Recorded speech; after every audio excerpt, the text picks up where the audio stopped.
a gente recebeu uma tabela, que eu acredito que foram os professores que passaram para vocês, né? De como iam ser cobrados os conteúdos, e a gente decidiu dividir entre a gente para ficar não ser tão apressado os plantões e vocês conseguirem pegar melhor, beleza? Então, eu vou começar hoje. A gente vai ver física térmica, a gente vai ver efeito Doppler. Caso tenha alguma informação que o professor tenha dado em sala que eu não esteja sabendo, por favor, digitem aí no chat que eu olho, então falem para a gente não perder o foco em momento algum, focar 100% na prova de vocês. A gente vai ver efeito Doppler, né? Pelo que eu recebi, ele vai cobrar uma questão de morcego para vocês, a gente vai treinar. Vamos ver interferência de ondas em fase e veremos também cordas vibrantes e tubos sonoros. Acredito que esse é parte do conteúdo que o professor vai ministrar para a prova de vocês. Então, eu vou começar a espelhar aqui a câmera e vou desligar a minha câmera, porque o iPad vai ficar deitado, né? Então, vocês vão ficar vendo o teto, basicamente. Vamos lá, só me confirmem se vocês estão vendo a minha tela, por favor. Estão vendo, né? Show. Então, vamos começar com uma rápida revisãozinha teórica dos conteúdos. Como eu disse, o primeiro que a gente vai trabalhar é efeito Doppler. Os conteúdos que o professor Marcos ficou com uma quantidade maior, porque os deles são mais curtinhos, eu peguei os que são considerados um pouco mais difíceis, né? Mas vocês vão ver que as questões se repetem muito. Então, com os modelos que a gente vai fazer aqui, se vocês conseguirem aprender eles, vocês vão, com certeza, se dar muito bem. Vão conseguir reproduzir lá na hora da prova. Então, vamos lá. Primeiro, vamos entender o que é o efeito Doppler.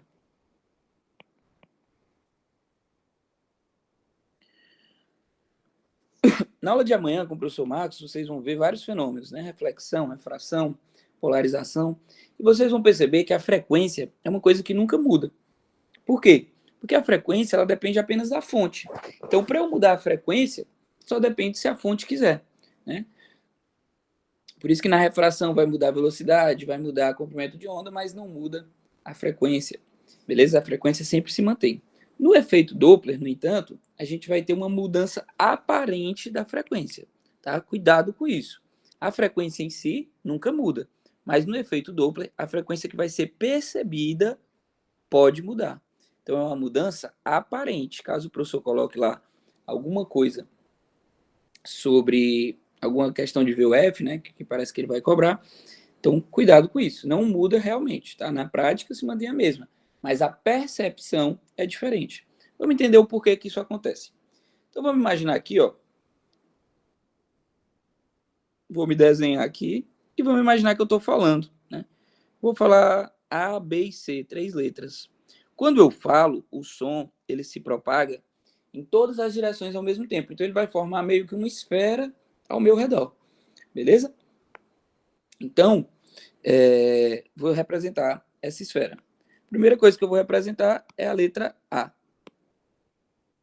Como foi a primeira que eu falei, ela já se expandiu bem mais. Então, ó, é uma esfera maior. Tá aí. Deixa eu colocar um pouquinho mais no centro. Eu sou a fonte, então eu sou o centro dessas esferas. Depois eu falei um B, vou representar aqui de vermelho.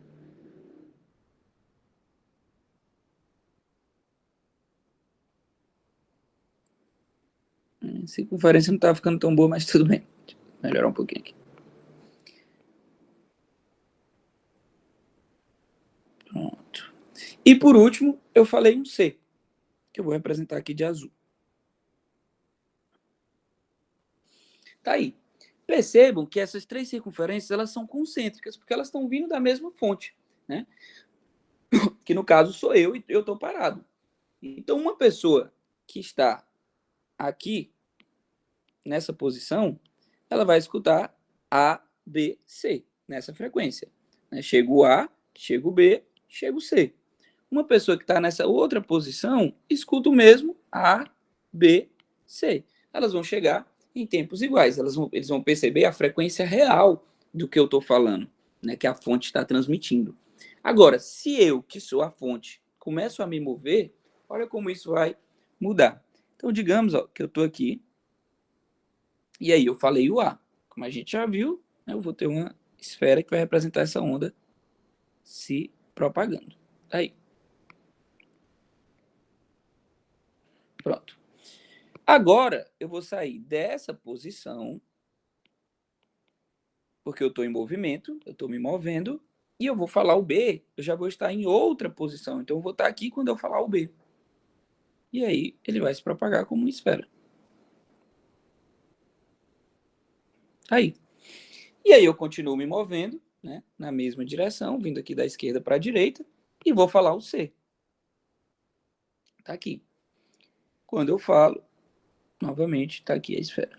Percebam que, devido ao meu movimento, olha o que aconteceu. Uma pessoa que estivesse desse lado iria perceber as três ondas quase ao mesmo tempo, ABC. Ou seja, ela iria perceber uma alta frequência, maior do que a real. Já a pessoa que estivesse do outro lado, ela iria primeiro receber o A, aí passar um tempo B, C. Olha como ia demorar muito mais. Ela ia perceber, então, uma frequência menor. Mas a verdade é que é apenas uma percepção. É apenas aparente essa mudança na frequência, devido a esse movimento relativo que a fonte fez. Beleza? Poderia ser o ouvinte se mexendo? Poderia. Daria a mesma coisa. Então, o efeito Doppler, o que é? Resumindo, todo fenômeno eu gosto de resumir com palavras que fiquem bem fáceis de detectar no texto. O que é o efeito Doppler? É uma mudança aparente da frequência quando há um movimento relativo. Se for igual ao primeiro exemplo, onde não tem movimento, não tem como acontecer efeito Doppler, certo? Então, essa mudança na frequência vai depender justamente da velocidade, tá bom? Da velocidade relativa. Todo mundo conseguiu compreender? Deem só um ok. Beleza. Show. Então, esse é o efeito Doppler. Resumindo, né, de forma bem simples, eu não quero complicar aqui muito, vocês já viram com o professor de vocês, eu sempre vou tentar resumir o máximo possível para ficar bem claro, né, bem decoreba, entre aspas, para a prova, porque o meu intuito é fazer todos vocês passarem. Então, estou me aproximando, a frequência aparente fica maior. Onde eu estou me afastando, a frequência aparente fica menor. É isso que eu tenho que saber. Me aproximei, vou perceber uma frequência maior no movimento de aproximação. Estou me afastando, o ouvinte vai perceber uma frequência menor. Show! Essa é a parte teórica, bem simples. Agora vamos para a parte da conta. Muitos alunos consideram chata essa parte, né, a equação. Ela realmente parece um pouco longa, e aí ela tem um mais e um menos ali que pode atrapalhar um pouquinho vocês. Mas vamos ver aqui como não é tão complicada. Então foi que a gente já aprendeu. O efeito Doppler é uma frequência aparente que surge. Essa frequência, obviamente, vai depender da frequência real, né? E além disso, por que é que ela surge? Devido a um movimento relativo entre a onda e o ouvinte e entre a onda e a fonte, beleza? Então, eu vou representar esse movimento relativo aqui. Vamos colocar o som, que é o maior exemplo, né? Mas efeito Doppler não acontece somente com onda sonora. Então, velocidade do som, mais ou menos, porque é um movimento relativo, eu posso estar me aproximando ou me afastando, e aí em cima vai ficar o ouvinte. Beleza? Eu até gosto de brincar, né? Quando eu estou dando essa aula assim presencial, que tem mais interação, eu pergunto: o que é mais importante, o ouvinte ou a fonte? Aí o pessoal fica meio em dúvida, e eu espero que vocês pensem que é o ouvinte, né? Com certeza uma pessoa é mais importante do que uma ambulância ou alguma coisa emitindo o som. Mas, enfim. Dividido pela velocidade do som, mais ou menos também, porque é um movimento relativo, a velocidade da fonte. Beleza? Essa é a equação do efeito Doppler. Ela é chatinha de decorar, mas quando eu entendo, fica bem fácil de aplicar. Celso, e esse mais e esse menos? Tenho certeza que o professor de vocês, quando foi ensinar, né, ele relembrou o movimento relativo para vocês. Aí disse, quando tem dois corpos na mesma direção, eu subtraio. Quando eles estão em direções opostas, eu vou somar. Né? Eu, pelo menos, quando vou ensinar, sempre gosto de citar o exemplo lá de Luiz Corrêa. Então, a gente está indo para a praia. Dois carros na mesma direção, um parece estar mais ou menos ali parado em relação ao outro. As velocidades se subtraem. Já os carros indo em sentidos opostos, elas se somam, né? Mas, para facilitar a vida de vocês, vamos lá, ó, dicasinha para ninguém esquecer e conseguir aplicar certinho amanhã na hora da prova. O que foi que a gente acabou de aprender? Se está se aproximando, a frequência aparente tem que aumentar. Aqui eu peço para alguém, eu quero que alguém desmute para me responder essas duas perguntas, só para deixar claro que vocês entenderam. Então vamos lá. Se eu quero que essa frequência aparente seja maior, eu preciso que o numerador seja maior ou menor. Eu quero um número grande aqui em cima ou um número pequeno? Grande, né? Então eu vou fazer o quê? Somar ou subtrair? Somar, perfeito. E o que é que eu vou fazer embaixo, no denominador? Subtrair, eu quero um menor. Quando é que essa frequência aparente fica a maior possível? Quando eu tenho uma dupla aproximação. Então pronto, vocês acabaram, né, de entender certinho. Numa dupla aproximação, eu vou somar em cima e subtrair embaixo. Ah, Celso, se não for uma dupla aproximação, se o ouvinte, ao invés de estar se aproximando, ele estiver se afastando, ao invés de somar, eu vou subtrair. Se a fonte, ao invés de estar se aproximando, estiver se afastando, ao invés de subtrair, eu vou somar. Simples assim. Aprenda uma dupla aproximação, que é quando a frequência aparente vai ficar o maior possível, por isso eu quero um número grande no numerador e um número pequeno no denominador, ou seja, eu somo em cima e subtraio embaixo, e eu vou saber todos os possíveis casos, né? Os dois se aproximando, os dois se afastando, um aproximando, o outro afastando, e assim por diante. Todo mundo conseguiu entender isso aí? Tranquilo, né? Sim?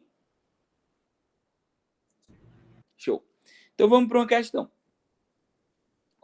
Na lista de assuntos que eu recebi, que vai ter uma das questões, tinha um efeito Doppler lá. Mas na revisão do professor de vocês não tinha. Então eu coloquei aqui, fiz uma listinha de mais ou menos como ele iria cobrar. Né? Coloquei, eu acho até que ele vai cobrar mais fácil, eu coloquei uma questão um pouquinho mais difícil, mas só para vocês verem que não tem dificuldade nenhuma. Aprendeu aquela fórmula, sabe aplicar, entendeu a teoria, vocês respondem qualquer questão, porque é literalmente jogar os valores na fórmula. Beleza? Então vamos lá. Uma fonte sonora está presa a um carrinho montado sobre trilhos. A trajetória do carrinho é circular de raio 5 metros e esta completa uma volta a cada 1 segundo. Beleza. Um observador que se encontra em uma posição O, distante 10 metros do centro da trajetória do carrinho, percebe uma nítida mudança na frequência do sinal emitido pela fonte. Opa, ele está percebendo uma mudança na frequência. Não quer dizer que ela está acontecendo na realidade, né? A frequência se mantém a mesma. Beleza? E aí ele disse que o maior valor de frequência percebido é Fzão. E o menor valor de frequência percebido é Fzinho. Sabe-se que a fonte emite um sinal de 600 Hz. Essa é a frequência real, tá bom? Vocês têm que saber interpretar na questão. O valor que ele der lá que está sendo emitido é a real. O valor que está sendo percebido é a frequência aparente da nossa equação. Beleza? A velocidade de propagação do som no ar é 330 metros por segundo. Para o cálculo de Fzão e Fzinho, considere os pontos de intersecção das retas tangentes à trajetória circular de carrinho e que passam pelo ponto O. Supondo para o efeito de cálculo que π é igual a 3, a diferença entre o maior e o menor valor de frequência em hertz percebido pelo observador é de. Tranquilo, né? Parece uma questãozinha um pouquinho mais complicada. Realmente eu acho que é mais difícil do que o que ele vai botar na prova para vocês. Acho que na prova vai ser só aplicar direto a fórmula. Aqui o que é que eu tinha que lembrar? Ora, vamos desenhar aqui rapidinho o que está acontecendo na situação. Eu tenho um movimento circular. E aí eu tenho uma pessoa que está aqui no ponto O, o meu ouvinte. Ele disse que ora ele percebe essa frequência muito aumentada. Por quê? Porque ora o carrinho que está emitindo o som, a fonte, né, está se aproximando dele. E ora ele percebe essa frequência diminuída, porque o carrinho vai estar se afastando dele. Beleza? Por isso que eu vou ter um Fzão aparente e um Fzinho aparente. Tranquilo. Eu sei que para fazer a questão de efeito Doppler, basta eu saber a equação, onde a frequência aparente é igual à frequência real, vezes a velocidade do som, mais ou menos, a velocidade da fonte, desculpa, do ouvinte, dividido por velocidade do som, mais ou menos a da fonte. Toda questão, se vocês souberem, pessoal, a equação vocês vão, e souberem aplicar ela, óbvio, né? Vocês vão conseguir responder. Então, pronto. A frequência aparente é o que ele quer que eu calcule, é o que eu não sei. A frequência real ele me deu, vale quanto? Tá aqui, 600 Hz. A velocidade do som ele me deu, eu tenho. E aí, basta. O ouvinte, ele me disse que está parado. Se ele está parado, qual é a velocidade do ouvinte? 0. Então, basta eu descobrir a velocidade da fonte. Essa é a única a mais que essa questão tem, né? E a única coisinha a mais que o professor pode botar para vocês é, de alguma forma, descobrir a velocidade da fonte ou do ouvinte. Seja por um MR1, um MRV ou por um MCU, como é o caso dessa questão. Bastava lembrar, então, que a velocidade de um movimento circular é 2π vezes o raio, vezes dividido pelo período. Beleza? Então, a velocidade vai ser igual a 2 vezes 6. O raio vale quanto? O raio vale 5 metros. Então, vezes 5, dividido pelo período, que eu acho que é 1 segundo, mas vamos confirmar, tá aqui, 1 segundo. Então, essa minha velocidade vai ser de 2 vezes 6, 12, 12 vezes 5, 60 metros por segundo. Botei o quê? Oh, perdão, já fiz direto, né? Vezes 3, obrigado. Velocidade igual a 30 metros por segundo. Tá aí, bem simples, pessoal. Então, eu só vou ter que aplicar o efeito Doppler 2 vezes, óbvio, né? Porque hora está se aproximando, hora está se afastando. Quando está se aproximando, o que é que eu faço embaixo? Eu subtraio. Quando está se afastando, eu somo embaixo. Então, vamos fazer isso. Frequência aparente vai ser igual à frequência real, que é 600, vezes a velocidade do som, ele me deu que é 330 metros por segundo. 330 dividido, vamos fazer primeiro quando está se aproximando. Então, 330, aproximando, eu subtraio embaixo, menos 30. Esse ele chamou de Fzão, né? Aparente. E o Fzinho aparente vai ser a frequência real, que é 600, vezes 330, dividido por 330, mais, né? Porque está se afastando, 30. Tá aí. Fzão e Fzinho aparente. Vejam como é simples, pessoal. Efeito Doppler é um assunto que é considerado difícil pelos meninos lá do pré e do terceiro ano, porque cai muito pouco. Então, eles acabam esquecendo a fórmula. Mas para vocês, que vocês sabem que vai cair, decorou a fórmula, acabou, vocês vão responder qualquer questão que o professor botar lá. É uma questão que é para vocês garantirem com certeza. Beleza? Não vou perder tempo aqui terminando, né? As questões, nosso tempo é limitado, terminando o cálculo, mas é só terminar aí. Seria bem simples de resolver. Vamos falar um pouquinho de teoria agora, de aplicação prática de efeito Doppler. Então, a gente tem 3 principais, tá? Que o professor pode vir a cobrar de vocês. Na prática, todas são iguais, tá? Quais são as 3? É o sensor do carro. Sensor não. Como é o nome daquele negócio que multa? É sensor de velocidade, né? Pode ser. Radar. Radar, perfeito, muito obrigado. O radar de velocidade é um dos exemplos. Ora, como é que o radar funciona? Ele emite uma onda com uma frequência X. Essa onda vai bater no meu carro e vai voltar com uma frequência diferente. Por que volta com uma frequência diferente? Até eu me atrapalhei aqui no que eu falei. Não volta com uma frequência diferente, mas volta com uma frequência aparentemente diferente, porque eu tenho um movimento relativo ali. Beleza? Se eu tenho esse movimento, volta com essa frequência aparentemente diferente. E ó, é só eu olhar para a equação de efeito Doppler. Se o radar sabe... Cadê? Onde eu botei mais bonitinho? Tá aqui. Se o radar sabe a frequência real, ele capta a onda com a frequência aparente. Ele sabe a velocidade do som, olha o que ele consegue calcular? A velocidade da fonte, ou do ouvinte, né? Vai depender do caso. Ele consegue calcular a velocidade do nosso carro. Então, radar de velocidade funciona por efeito Doppler. Outro exemplo que é igual. Ultrassom Doppler. Então, a máquina de ultrassom, pessoal, além dela conseguir ver as imagens... Opa, esqueci de um P aqui, né? Ultrassom Doppler. Além dele conseguir ver as imagens, né, ele pode enviar uma onda, ela reflete no que quer que seja, no bebê que está lá na barriga da mamãe. e volta, e aí eu consigo ver aquela imagem, mais ou menos, eu também tenho a capacidade de fazer um ultrassom Doppler. Para que é que serve? Para eu ver a velocidade do sangue nas nossas artérias e veias. Como é que funciona? Exatamente igual ao radar de velocidade. Ele emite uma onda com a frequência que ele sabe, essa onda vai voltar com uma frequência aparente diferente. Por quê? Porque vai ter um movimento ali, né? As células do nosso sangue estão em movimento.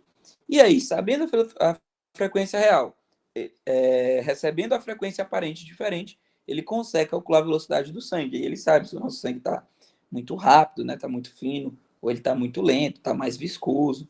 Tudo isso dá para ver com ultrassom Doppler. E a outra coisa é o morcego, que é o exemplo que aparentemente o professor vai botar na sala de vocês. O morcego, então, ele vai fazer exatamente a mesma coisa. Ele emite uma onda de ultrassom, beleza? E aí essa onda vai bater no insetinho que ele está percorrendo, ou que ele está tentando caçar, e volta para ele com a frequência aparente diferente. Sabendo a frequência real e sabendo a frequência aparente, né, que ele acabou de receber, ele consegue calcular a velocidade do inseto e consegue calcular a velocidade que ele precisa estar para caçar. Então, se até um morcego consegue aplicar essa equação, eu tenho certeza que vocês também conseguem na hora da prova, né? Então, o morcego usa bastante o efeito Doppler. Agora, né, em todos esses três casos, tem uma pegadinha. Eu não sei se vocês perceberam que nos três casos eu falei o seguinte: o radar emite a onda e recebe de volta. O ultrassom emite a onda e recebe de volta. O morcego emite a onda e recebe de volta. Ou seja, nesses casos, o radar, o ultrassom e o morcego tanto vão ser emissor como receptor dessa onda, né? Então, eles tanto vão ser ouvinte quanto fonte.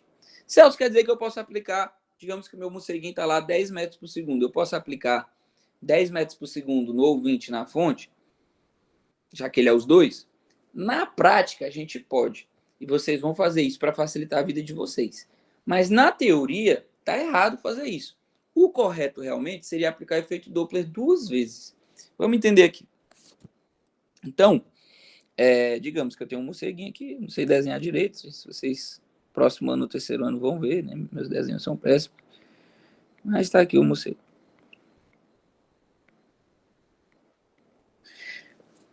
Esse morcego emitiu uma onda. Essa onda vai bater aqui num obstáculo, vamos colocar uma parede que está imóvel para ser mais fácil. E aí, ele emite com uma onda Fzão, e quando volta, tem uma frequência diferente, né? Só que percebam o seguinte, a parede, então, aqui funciona como ouvinte, e o morcego como o emissor. Esse é o primeiro efeito Doppler. Então, eu faria assim, a frequência aparente 1 é igual à frequência real, que eu chamei de Fzão, vezes a velocidade do som, mais ou menos a do ouvinte, que no caso é a parede, vai estar parada, né? Dividido pela velocidade do som, menos a velocidade do morcego. Aí, esse é o primeiro efeito Doppler. E aí, essa onda agora volta com essa frequência aparente 1. Agora, percebam que essa frequência aparente, essa onda com a frequência aparente 1, é a parede que está emitindo, para o morcego ser o ouvinte, né? Ele vai receber essa frequência, essa onda, só que ele vai receber com a frequência aparente 2, porque vai continuar tendo movimento, então vai continuar tendo efeito Doppler. Então, essa frequência aparente 2, ela é igual à frequência real, né, que seria a frequência aparente 1, vezes a velocidade do som, mais ou menos a do ouvinte. Então, como é uma aproximação, né, o morcego está se aproximando e agora ele é o ouvinte, eu vou somar,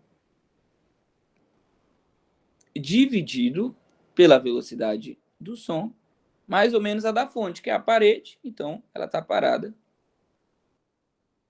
Tanto faz botar mais ou menos, né? Vai ser mais ou menos igual a zero. Tá aqui. Essa é a maneira certa de fazer. Só que o que, que acontece? Se eu substituir essa frequência aparente 1 aqui, opa, perdão. Se eu substituir esse cara, que é a frequência aparente 1, aqui, eu vou terminar como se eu aplicasse o efeito Doppler normal, frequência aparente igual a frequência real, vezes a velocidade do som, mais ou menos, né? No caso é uma aproximação, então eu vou somar a do morcego dividido pela velocidade do som menos a velocidade do morcego. Tá aí. Na prática, né, quando eu terminasse essa continha, se eu fizesse isso, eu substituísse tudo isso aqui, que é a frequência aparente 1, aqui, eu terminaria com isso. Então, na prática, mesmo estando errado conceitualmente, vocês podem colocar direto que o morcego vai ser tanto o ouvinte quanto vai ser a fonte. Beleza? Celso, então tu não disse que é seu objetivo, para que é que tu fez a gente perder tempo vendo tudo isso aí? Porque eu não acho que o professor de vocês vai fazer isso. Né? Se ele colocar o morcego, eu acho que vai ser assim, com a parede parada. Beleza? Se ela estiver parada, mil maravilhas. É só fazer direto. Vocês vão chegar numa resposta. O problema é se for um inseto em movimento. Porque aí, se for um inseto em movimento, vocês vão ter que fazer da maneira correta, que é aplicando o efeito Doppler duas vezes. Primeiro, o morcego como emissor, né, fonte da onda. Segundo, o morcego como fonte. Beleza? Todo mundo conseguiu entender isso aí? Tranquilo? Mas com certeza, né? Eu não vi a prova, obviamente. Mas eu tenho quase certeza que o professor Robson vai colocar só para fazer isso aqui. Beleza? Vamos fazer uma questãozinha aqui de morcego. Eu não consegui achar para botar nosso material no lugar onde eu pego, mas eu sei que caiu nessa prova aqui da Unifor 2022. Então, deixa eu pegar ela aqui rapidinho. Tá aqui. Associado, todo esse texto aqui é meio que besteira, tá? Vamos. Ah, vocês não estão vendo, né? Deixa eu fazer um negócio aqui.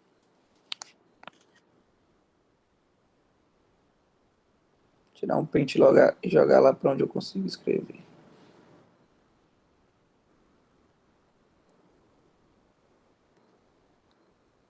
Se funcionou.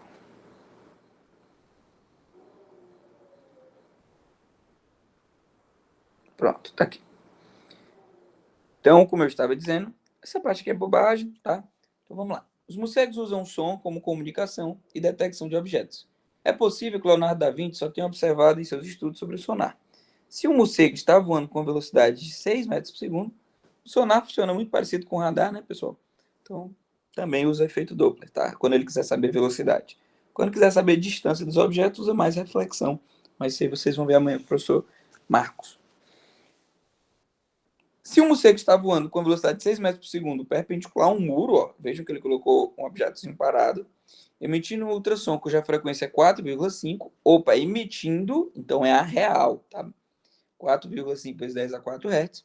Qual é a frequência captada, ou seja, a aparente, pelo morcego se a velocidade do som naquele ambiente for 340 metros por segundo? Muito simples. Aplicação da fórmula direta. Frequência aparente igual a frequência real, vezes velocidade do som, mais ou menos a do ouvinte, que é a do morcego, dividido pela velocidade do som, mais ou menos a velocidade da fonte, que também é a do morcego. Então, a frequência aparente vai ser a frequência real, que é 4,5 vezes 10 a 4 Hz, dividido pela velocidade do som, 340. O morcego está se aproximando da parede. Né? Então, percebam que nesse caso do morcego, sempre vai ser ou uma dupla aproximação ou um duplo afastamento, né? Porque ele tanto é fonte quanto ele é ouvinte. Beleza? Então, dupla aproximação a gente já sabe, soma em cima e subtrai embaixo. Tá aí. Extremamente simples. Vejam que é só aplicar a fórmula, vocês vão conseguir fazer tranquilamente. Beleza? Podemos seguir adiante? Então vamos lá. Aqui eu tinha colocado mais uma questão, mas acredito que já deu para entender que é só aplicar a equação. Se vocês quiserem, depois eu envio essa lista para vocês. Né? Eu ia enviar, mas eu não consigo mandar mensagem no grupo, porque sou administrador que está podendo. Aqui mais uma de morcego, só caso o professor queira falar mais um pouquinho. Morcego emite pulsos de curta duração de ondas ultrassônicas, as quais voltam na forma de ecos após atingirem objetos no ambiente. Amanhã vocês vão ver eco com o professor Marcos, né? Eco, reverberação, reforço. Mas eco, basicamente, é uma reflexão, né? Quando o tempo é maior que 1,7 segundos ou a distância é maior que 34 metros. Vocês vão entender melhor amanhã o porquê. Continuando. Trazendo informações a respeito de suas dimensões, suas localizações e de seus possíveis movimentos, isso se dá a razão da sensibilidade do morcego em determinar o tempo gasto para os ecos voltarem, bem como das pequenas variações nas frequências e nas intensidades dos pulsos ultrassônicos. Essas características lhe permitem caçar pequenas presas, mesmo quando estão em movimento, em relação a si. Considere a situação unidimensional em que uma mariposa se afasta em movimento retilíneo uniforme de um morcego em repouso. Então aqui é meio que a gente tem um oposto, né? Mas funciona igual, tá? Em vez de ser a parede parada, é o morcego parado. Então dá para aplicar exatamente igual o exemplo passado. Vamos começar falando da frequência, que foi o que a gente estudou. Se a mariposa está se afastando, a frequência aumenta ou diminui? Tenho certeza que todo mundo pensou que diminui, não é isso? Então eu já consigo eliminar a letra C, consigo eliminar a letra D, consigo eliminar a letra E. Quanto à intensidade, eu não sei se vai cair para vocês. Eu não vi lá, pelo menos na lista de conteúdos, intensidade sonora. Mas ela é a potência dividido por 4πr ao quadrado. Então, se eu aumento a distância, que seria esse raio, eu diminuo a intensidade. Então, ela também vai diminuir. Isso é meio óbvio, né? Quando eu falo, as pessoas que estão muito longe de mim não me escutam direito. A intensidade é bem pequena. O volume sonoro, a força do som é bem baixo. Beleza? Então, intensidade diminuída, frequência diminuída. Com certeza, a resposta é a letra A. E claro, o tempo de retorno vai aumentar, né? Porque a mariposa está se afastando, então a onda vai percorrer uma distância maior no retorno do que na ida.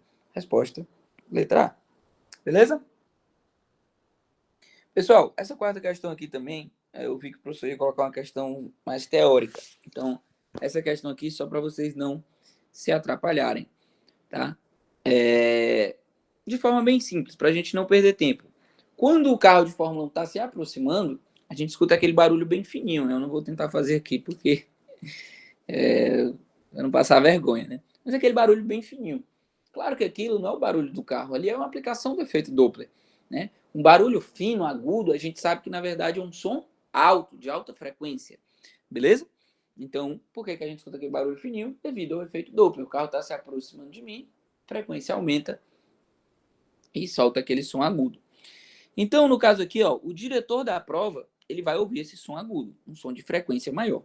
A minha pergunta para vocês é: o que acontece, que é o que faz as pessoas errarem essa questão? O que acontece com o piloto do carro, que está dentro do carro?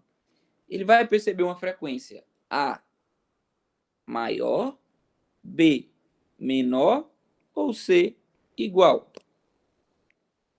E aí, alguém me desmuda só para dizer A, B ou C? Pode errar à vontade, só para eu explicar.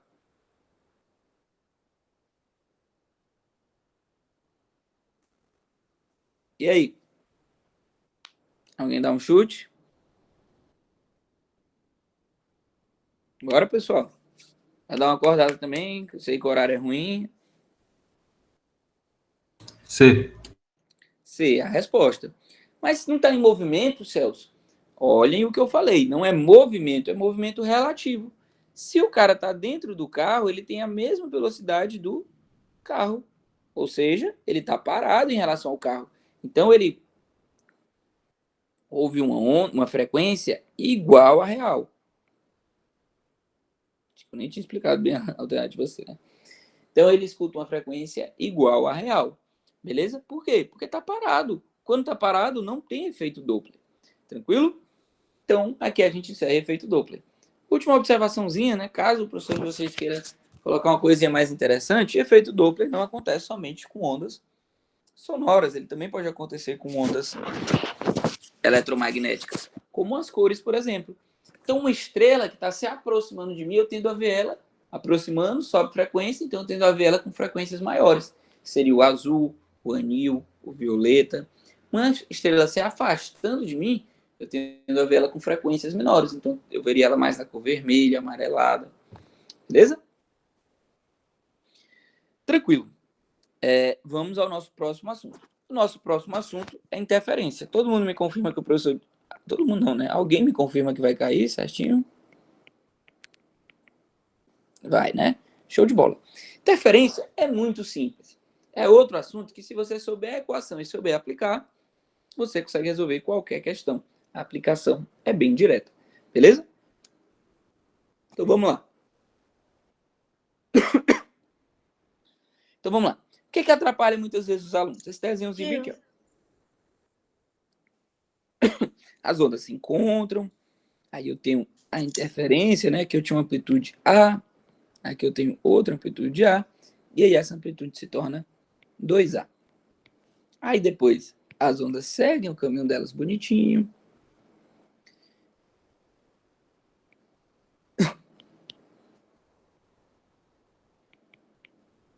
Aí, esse é o desenho que eu tenho certeza que o professor de vocês fez para vocês, né? O professor Robson.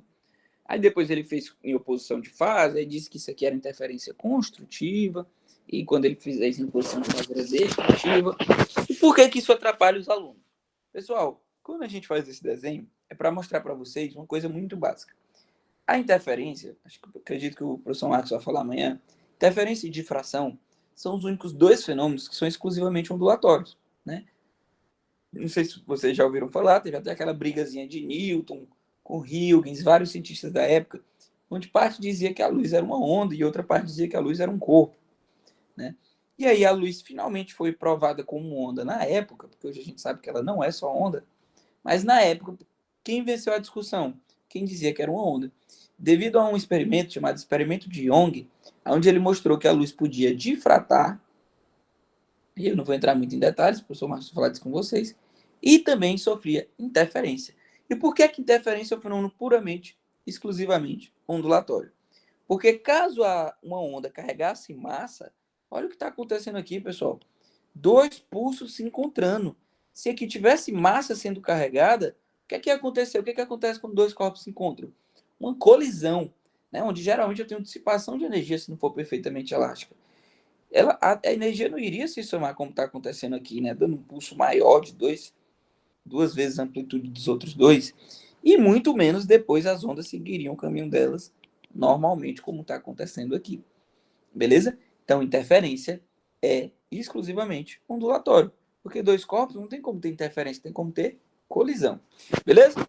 Mas por que então que esse desenho atrapalha? Ele é muito bom nesse sentido. Só que ele é ruim a partir do momento que o aluno internaliza nele que ondas em fase sofrem interferência construtiva. Isso não tem nada a ver, beleza? Tá em fase, não vai me dizer se é construtiva ou destrutiva. Não é isso. Aqui acontece porque é uma ondazinha bidimensional. Na verdade, não é nem uma onda, né? São só dois pulsos. Bidimensional não, unidimensional, estão aí numa corda e tal. Agora, se eu for falar do som, o som é tridimensional e ele se espalha em todas as direções. Claro que vão ter regiões onde a minha interferência é construtiva e vão ter regiões onde a minha interferência é destrutiva, independente de estar em fase ou em oposição de fase. Então, vamos entender o que é que realmente determina se a minha interferência vai ser construtiva ou destrutiva. Beleza? Então, vamos lá. Vou desenhar duas caixinhas de som aqui. Uma preta e uma vermelha.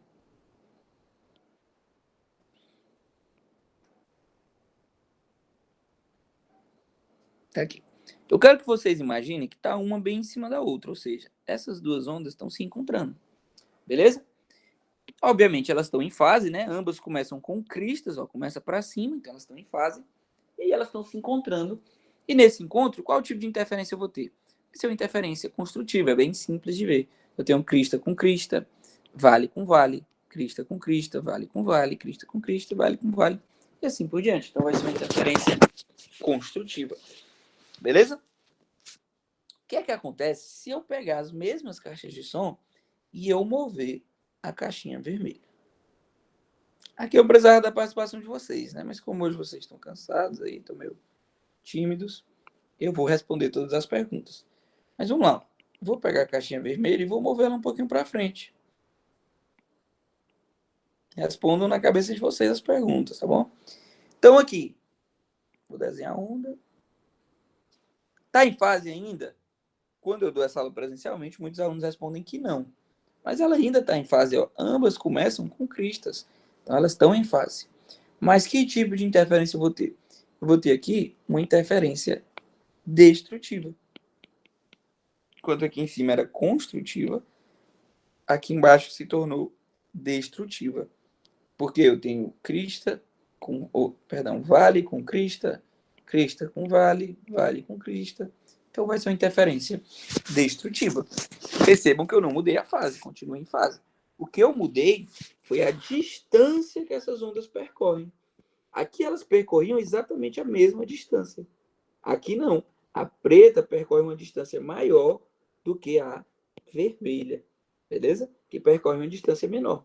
Quão menor ela percorre essa distância? A resposta é isso aqui, ó. Se eu subtrair a distância que a preta está percorrendo menos a da vermelha, vai dar esse intervalozinho. E esse intervalozinho vale quanto? Ele vale lambda sobre 2. Beleza? Meio comprimento de onda. Isso aí você já tem que saber ver. Tá bom? Vou fazer aqui mais um desenho. Vou repetir de novo a caixa preta no mesmíssimo lugar. E vou pegar a caixa vermelha e vou mover ela mais para frente. Ou seja, a onda vermelha vai percorrer uma distância agora ainda menor do que ela estava percorrendo. Continua em fase, então começa com crista. E olha só que interessante. A minha interferência se tornou construtiva novamente. Crista com crista, vale com vale, crista com crista, vale com vale. Seria uma interferência com um padrão construtivo. Beleza? Show! O quanto a mais a caixa preta percorre do que a vermelha? Como eu movi mais meio comprimento de onda, ela percorre um comprimento de onda inteiro a mais. Se eu movesse mais meio comprimento de onda, eu colocasse a caixa vermelha aqui, novamente se tornaria destrutivo. Como vocês podem ver, deu uma acelerada aqui para não perder tanto tempo. O que é que isso nos diz? Todos esses desenhos. Eles nos diz que o que vai me dar o padrão da interferência, se ela é construtiva ou destrutiva, é a diferença da distância que essas ondas percorrem saindo da fonte, até o ponto em que elas se encontram. Beleza? Então, vamos escrever isso matematicamente. Delta D, que seria D2 menos D1, que é o D2, a distância que a onda percorreu saindo da fonte 2, e o que é o D1, a distância que a onda percorreu saindo da fonte 1. A diferença entre essas duas vai me dizer se é construtiva ou destrutiva. Isso é igual. Quando essa diferença está sendo dada para mim em intervalos de lambda sobre 2. Então, vou escrever isso. É igual a lambda sobre 2. Quantos intervalos lambda sobre 2 eu tenho? Então, eu vou ter n intervalos. Esse n é quem vai me dizer se a minha interferência é construtiva ou se ela é destrutiva. Beleza? Mas e aí, como é que eu vou saber, Celso? Ora, vamos olhar porque a gente acabou de provar juntos, né? Vamos olhar porque a gente acabou de provar juntos. O que foi que a gente provou, pessoal? Nessa primeira situação, deu zero, né? Elas percorrem a mesma distância. Na segunda, deu lambda sobre 2. Na terceira, deu lambda. Quando deu lambda sobre 2, foi destrutiva. Quando deu lambda, foi construtiva. Quando desse 3 lambda sobre 2, que seria o meu próximo desenho, seria destrutiva. 2 lambda, construtiva. Ou seja, quando esse intervalo der um valor inteiro, ela é uma interferência construtiva. Beleza? Então me respondam vocês. Para isso aqui dar um valor inteiro, vou esperar dessa vez a resposta, tá? Para isso aqui dar um valor inteiro, o n tem que ser o quê? Par ou ímpar? Par. Muito simples, né? Para dividir por 2, para dar um valor inteiro, o n tem que ser par.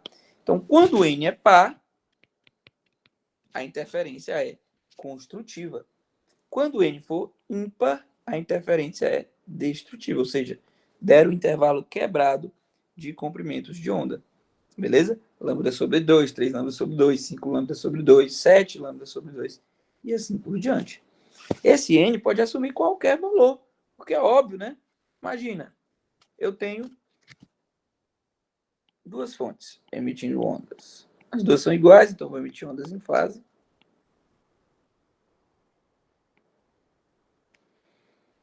Então tá aqui, ó, crista, vale, crista, vale, e assim por diante. A preta, mesma coisa. Crista, vale, crista, vale. Percebam que essas ondas elas vão se encontrar em infinitas posições. Olha quantos encontros estão tendo. E a depender do local de encontro, eu vou ter interferência construtiva ou destrutiva. O que é que vai me dizer isso? Se a diferença da distância que as ondas percorreram saindo de cada uma das caixas é um número inteiro de lambda ou é um número quebrado de lambda. Ou seja, se o n é par ou se o n é ímpar. Aqui, eu vou ter que tipo de interferência? Duas cristas, construtiva. Aqui, uma crista e um vale, destrutiva. Dois vales, construtiva. Uma crista e um vale, destrutiva. Eu tenho infinitos pontos de interferência construtiva e destrutiva. Por isso que o n pode assumir qualquer valor. Beleza, Celso, entendi a equação, ainda está um pouquinho confusa, mas a gente vai fazer as questões agora e vai conseguir entender 100%. Mas, e o que mais tem desse assunto? Mais nada, pessoal, é decorar essa equação e, claro, saber interpretar os dados na questão. Então, eu tenho que, principalmente, saber identificar qual o n ele quer que eu calcule. Né?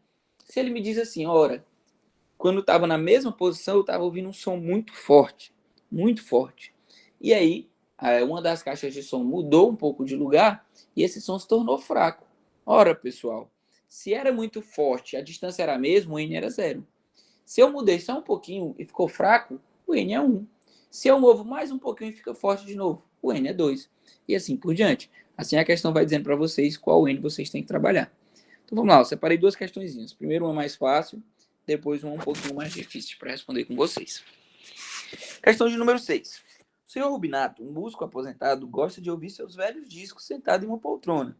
Está ouvindo o conhecido solo de violino quando sua esposa Matilde afasta a caixa da direita de uma distância Lzinho, como visto na figura abaixo. Em seguida, o senhor Rubinato reclama: não consigo mais ouvir. Ora, pessoal, se ele ouvia com clareza, ouvia muito bem, e ela moveu um pouco, e ele não escuta mais, é porque uma interferência que era construtiva se tornou destrutiva. Então ele diz, ó, não consigo mais ouvir, o que antes soava bastante forte. Deixou de ser construtivo e se tornou destrutivo. A distância inicialmente era a mesma, então eu tinha um n igual a 0. Quando eu movi um pouquinho, se tornou destrutivo, ou seja, eu fui para o n igual a 1. Então já descobri o n. Isso é interpretando a questão. Essa é a parte mais difícil para vocês. Aplicar a fórmula é fácil. Aí, beleza. Dentre as alternativas abaixo, a única compatível com a reclamação do senhor Rubinato é: ele quer a distância entre as orelhas. Perdão, ele quer a. Ele quer? Não consigo mais ouvir. Ele quer a distância Lzinho, ou seja, ele quer o tanto que a caixa se moveu. Então vamos lá. Foi que eu aprendi? A equação é D2 menos D1 igual a N vezes lambda sobre 2. D2 e menos D1 vai dar quanto, pessoal? Se D2 é Lzão mais Lzinho e D1 é Lzão, essa diferença vai dar Lzinho. Isso é igual a N, que a gente já descobriu que é 1, vezes lambda sobre 2. Falta só eu descobrir o lambda, mas ele me deu frequência e me deu velocidade. Então eu sei que velocidade é comprimento de onda vezes a frequência, velocidade é 330, comprimento de onda é o que eu quero descobrir, e a frequência é 440. Oi. Posso. Geralmente, a grande parte das questões vão ser assim. Mas preste atenção. Quando estavam as duas à mesma distância, ele ouvia um som muito forte, porque eu tinha uma interferência construtiva. Se as duas estavam à mesma distância, quanto é o delta D? Quanto é esse D2 menos D1? 0, não é isso? Se é 0, é porque o N é 0. Então, o N0 é uma interferência construtiva. Se ele me diz que moveu só um pouco e ele parou de ouvir, é porque eu fui do N0 para o N1, onde a minha interferência é destrutiva. Se ele movesse mais um pouco, ele escutasse muito bem novamente. Ora, era o N2, interferência construtiva de novo. Se ele movesse mais um pouquinho e parasse de escutar de novo, N3, interferência destrutiva. e assim por diante. Deu para entender?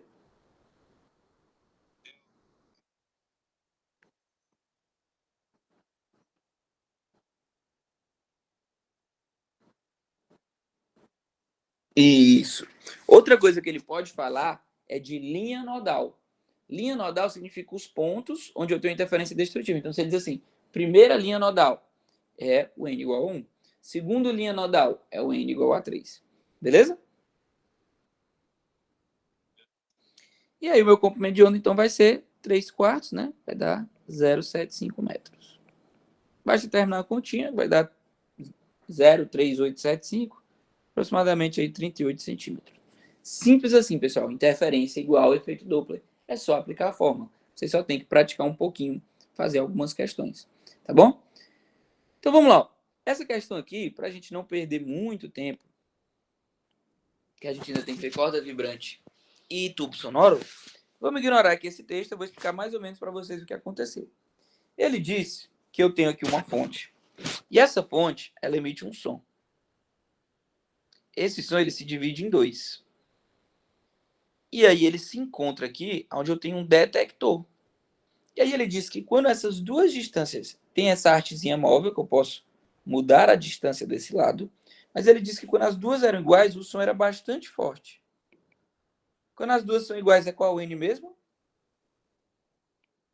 N0, né? Se era bastante forte, qual a interferência? Construtiva.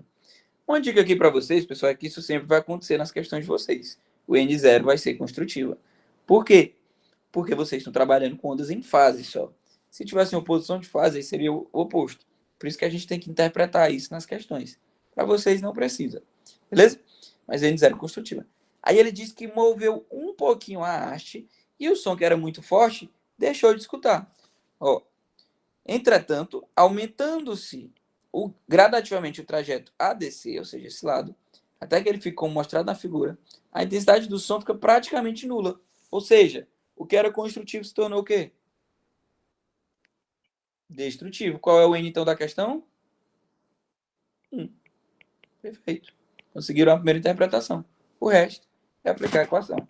Delta D igual a N vezes lambda sobre 2. O delta D, pessoal, quanto é que a onda que veio por esse lado percorreu a mais que a onda que veio por esse lado?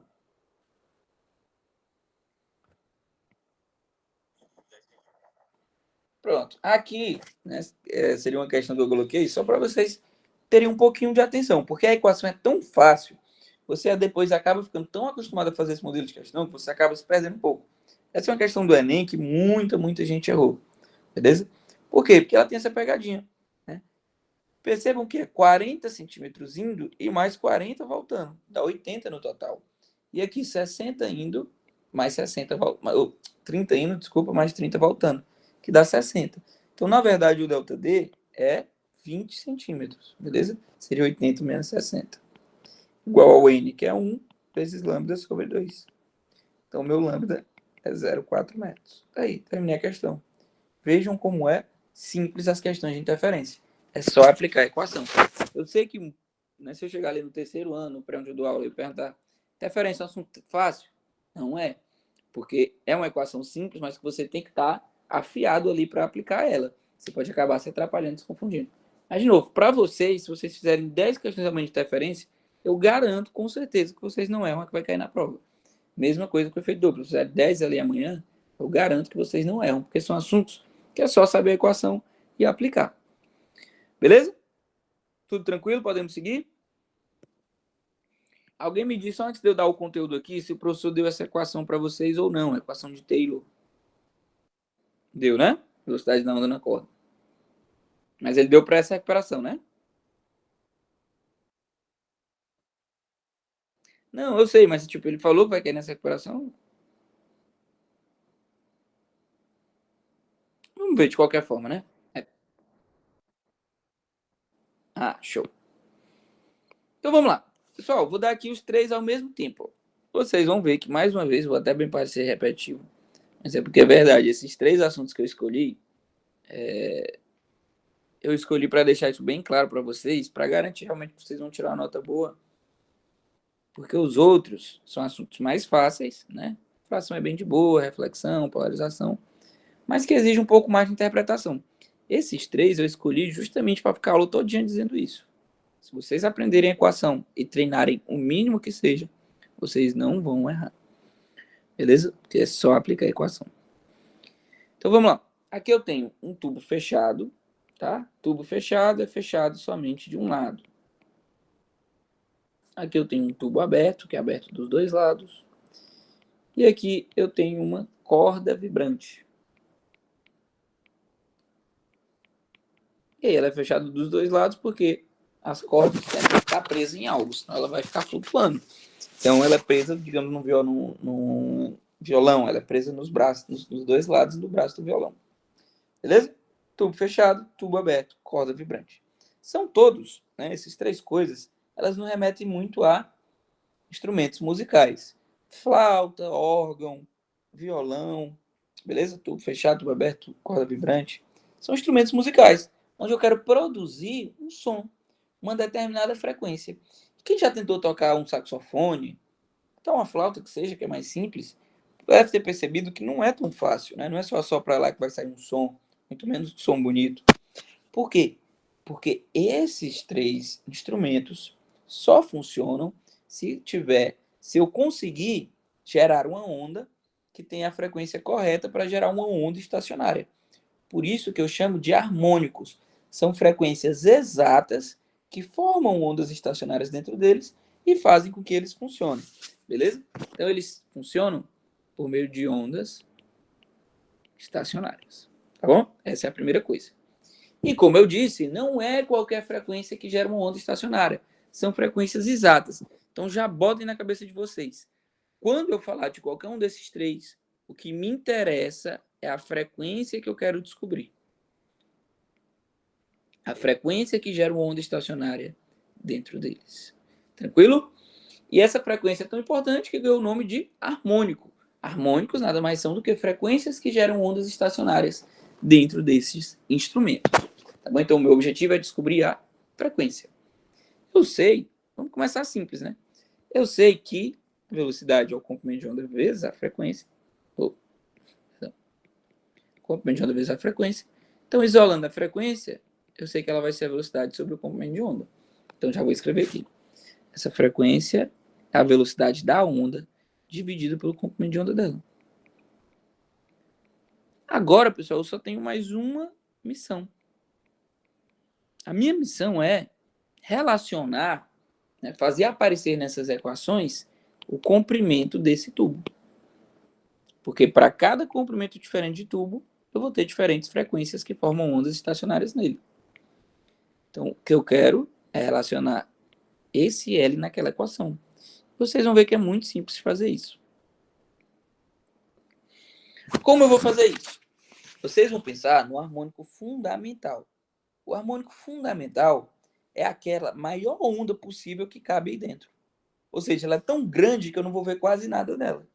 Beleza? Essa é a primeira coisa. Vocês vão sempre começar pelo harmônico fundamental. E a regra, a única coisa que vocês precisam realmente decorar é o seguinte. Se está fechado, obrigatoriamente tem que ter um nó.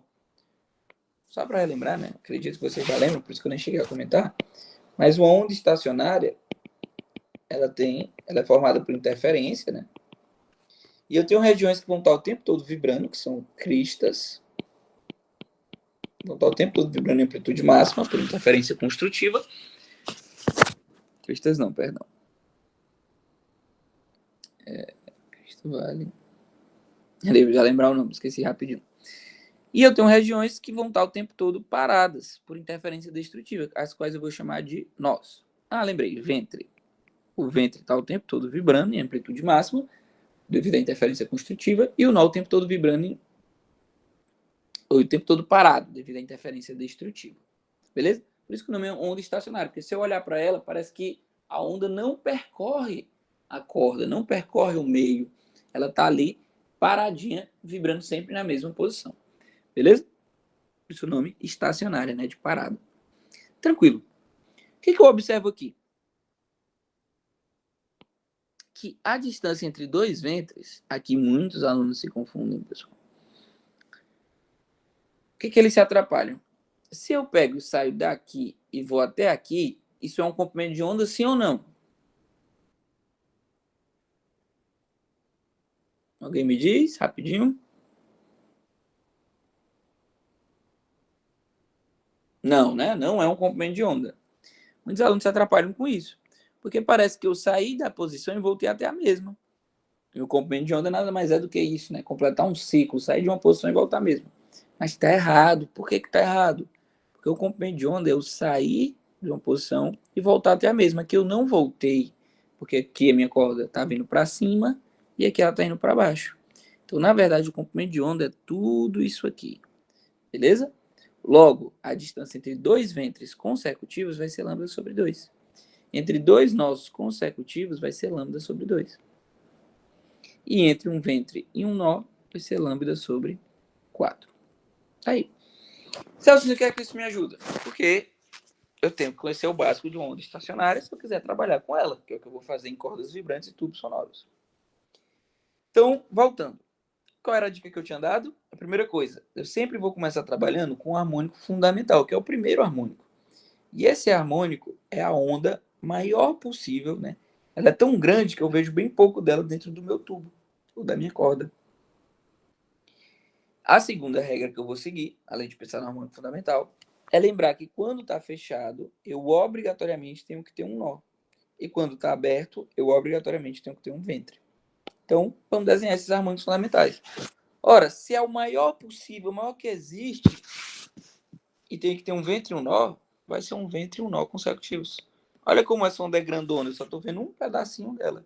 Esse é o harmônico fundamental de um tubo fechado. De um tubo aberto, mesma coisa, a maior de todas. Como eu tenho dois lados abertos, então vão ser dois ventres consecutivos. E da corda vibrante, mesma coisa, a maior possível. Eu tenho dois lados fechados, então eu preciso de dois nós consecutivos. É só isso na onda que eu vou ver aí dentro. Beleza? Esses são os primeiros harmônicos. Mas olha que interessante, eu consigo relacionar o comprimento de onda dessas ondas com o L. Quanto de onda eu tenho aqui dentro, pessoal? Se eu tenho um comprimento, um ventre e um nó consecutivos, isso vale 1/4 de comprimento de onda. Então o L aqui, na verdade, vale lambda sobre 4. Substituindo, eu vou ter que a frequência é V dividido por 4L. Só substituir. Aqui eu vou ter quanto? Ó, dois ventres consecutivos. Dois ventres consecutivos, a distância é lambda sobre 2. Então aqui eu vou ter lambda sobre 2. Ou botei errado aqui, né? Isso aqui seria lá em cima.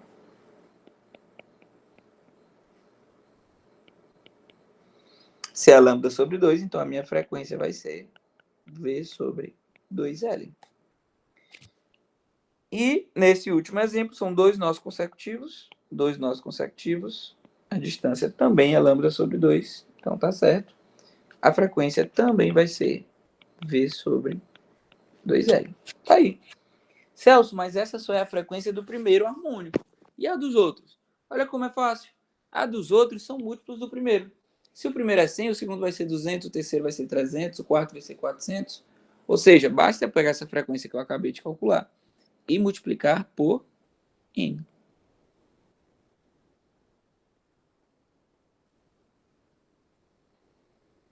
Olha só como é simples, pessoal. Não, Celso, mas o Robson ele adora botar a imagem na prova. A imagem na prova. Ele bota lá a imagem para eu saber qual harmônico tem. Isso aí não é mais difícil? Nem um pouco. Olha como é simples. Os harmônicos não são múltiplos um do outro? Então vamos desenhar o segundo harmônico aqui de um tubo aberto. Se é um múltiplo, basta eu pegar esse desenho e repetir ele duas vezes. Vamos fazer isso? Fiz a primeira vez, tá aí. Fiz a primeira vez, isso aí seria o primeiro harmônico. E o segundo eu vou fazer duas vezes.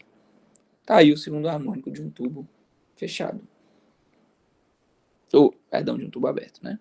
Terceiro harmônico, vou pegar esse desenho e vou desenhar ele 3 vezes. 1, 2, 3. Tá aí, terceiro harmônico de um tubo aberto. Olha como é fácil, né? Então basta, como eu falei, se vocês conseguirem aprender isso aqui que eu acabei de fazer, vocês respondem qualquer questão, porque vocês tanto vão saber identificar a imagem, já que vocês sabem desenhar o primeiro harmônico, como vão sempre lembrar da equação. Impossível esquecer. Beleza? Porque vocês aprenderam a provar ela. Então não dá para esquecer. E aí, sabendo a equação, vocês acertam qualquer questão, como eu já tinha dito. Agora vamos fazer para a corda vibrante, ó. Vou fazer só o segundo. Pego aquele desenho e repito 2 vezes. 1, 2. Tá aí o segundo harmônico de um tubo fechado. Perdão, de uma corda vibrante. Agora vamos fazer do tubo fechado.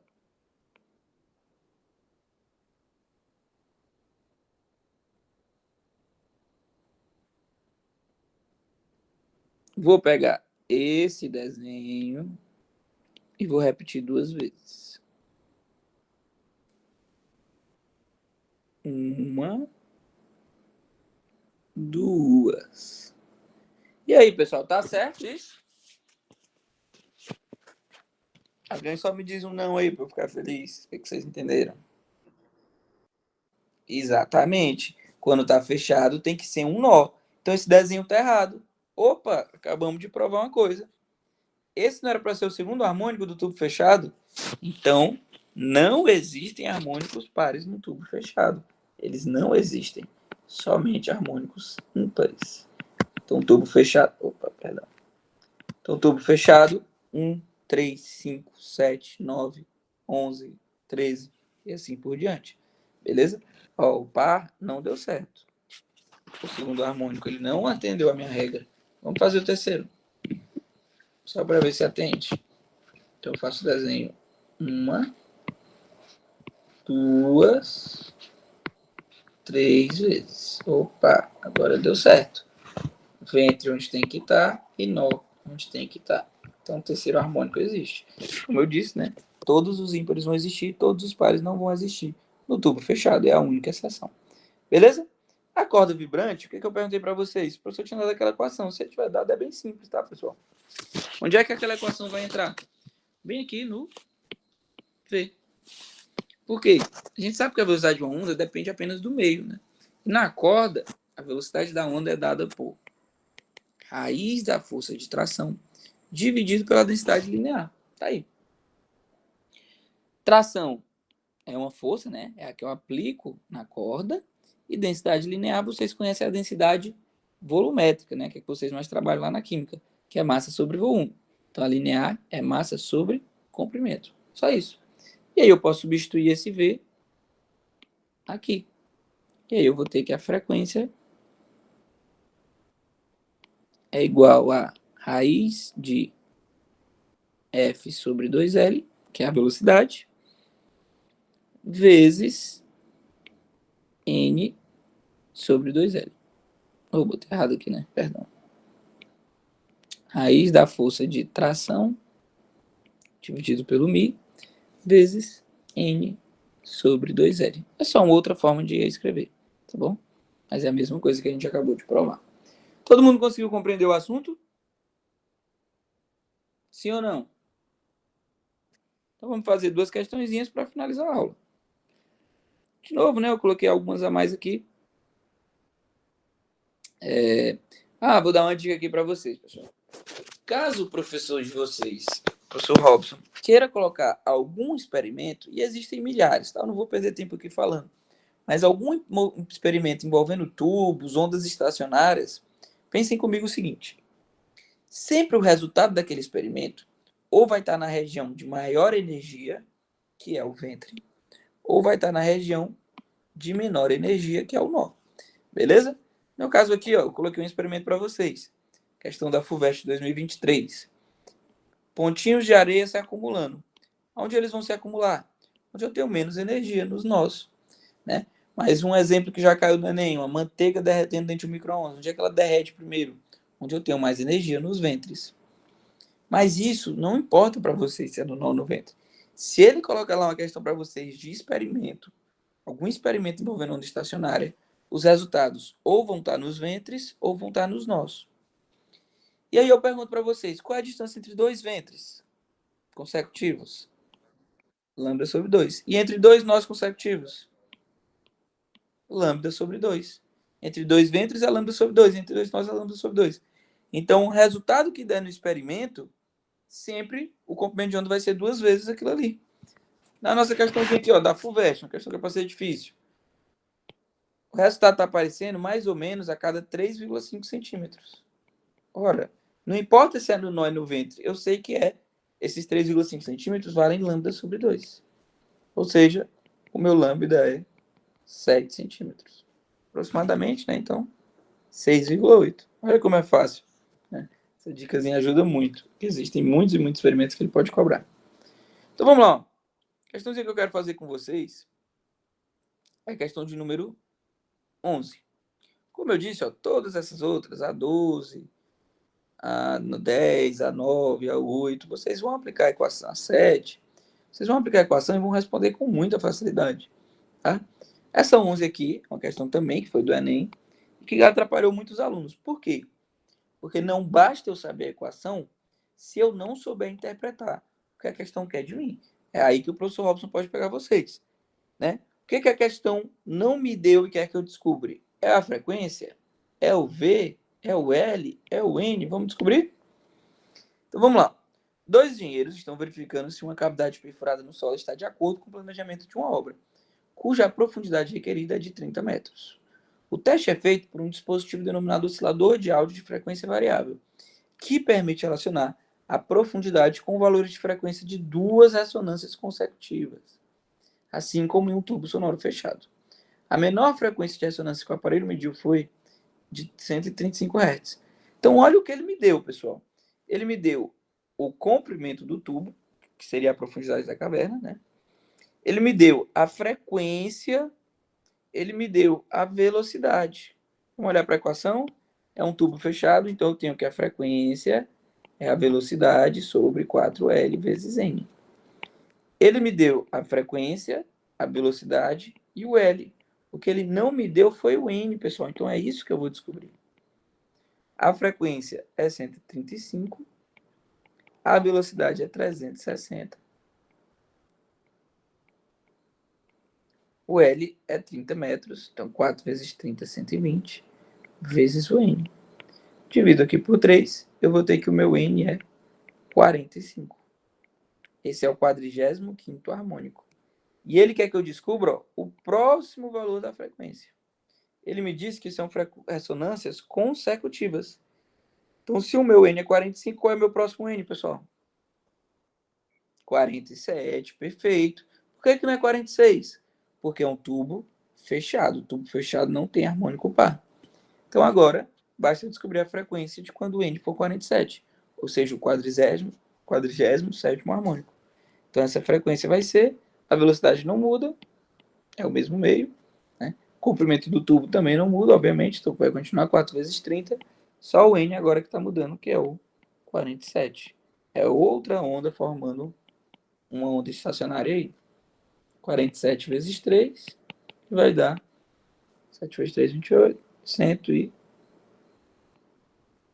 vezes 3, 21, 4 vezes 3, 12, 141 Hz. Resposta letra C.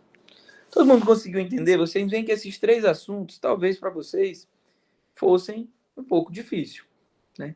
Mas são assuntos que é só aplicar a equação. Eu podia pegar aqui, eu peguei dos vestibulares mais variados, pessoal. FUVEST, até a questão do ITA eu peguei nessa lista. Mas não adianta, esses assuntos é só aplicar a equação. Por isso que eles são tão recorrentes no Enem. O chato para os meninos do terceiro ano é que eles não podem ter certeza que vai cair e decorar ali um dia as equações, né? E treinar. Mas vocês podem. Só vocês pegarem o tempinho de vocês, fazerem algumas questões de cada um desses 3 que vocês garantem pelo menos mais 3 pontos na prova. Sendo que são os 3 mais difíceis, entre aspas, né? Então, o resto da prova vai estar garantido, todo mundo vai passar. Beleza? Esse é o nosso objetivo, né? Bom que a gente entra de férias todo mundo junto logo. Tranquilo, pessoal? Deu para entender? Deixa eu tentar achar o Meet aqui de novo. Ficou alguma dúvida? Alguém quer falar alguma coisa? Tranquilo, né? Então, show de bola. Na sexta a gente se encontra de novo. Eu vou ficar com a parte de de indução, né? Eletromagnética. E amanhã o professor Marcos vai terminar aí a aula para a prova de vocês. Boa sorte. Façam o que eu disse, pratiquem um pouquinho que vai dar tudo certo. Tá bom? Um abraço. Até sexta. Valeu.